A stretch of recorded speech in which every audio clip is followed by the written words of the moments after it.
How do stereotypes distort our perceptions? We've covered a lot of material so far. It's a good idea to summarize the negative effects of these beliefs. Note that you've already learned about these concepts in previous lectures. Now I'm going to review how they are relevant to the stereotyping process. First and foremost, stereotypes influence our perceptions of ourselves and of our interpretations of other people's behavior. This is especially true when they behave in ambiguous ways, when we aren't sure what they are doing or why they are doing it.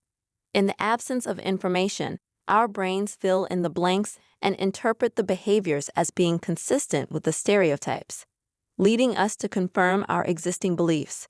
The illustrations shown on the slide provide examples of how confirmation bias plays out. We don't search for objective facts. We interpret information that supports our existing beliefs.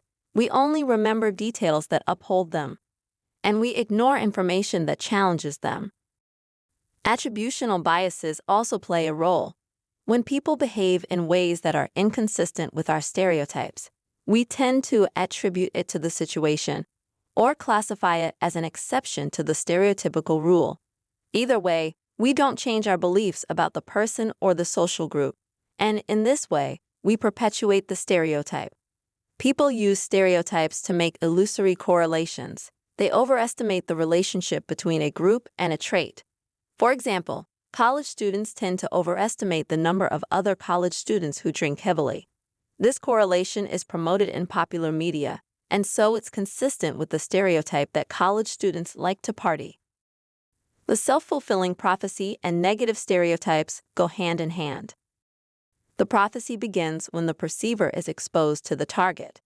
The perceiver's negative stereotype about the target is automatically activated. Let's assume for a moment that an employee at a local hardware store sees a woman looking to buy some tools, specifically a chainsaw. This initial exposure is enough to activate the employee's negative stereotype that women are incompetent when it comes to tools. Then, the employee behaves in ways that align with their negative stereotype. They start by asking the woman if she's ever operated a chainsaw before, if she's sure she really needs that type of saw, and if she has someone to help her use it when she gets home. They even hesitate to sell the tool to the woman for fear she'll hurt herself. Although the woman has, indeed, operated a chainsaw many times and felt confident about her abilities before walking into the store, all the questions she is being peppered with and the employee's lack of confidence lead her to question herself.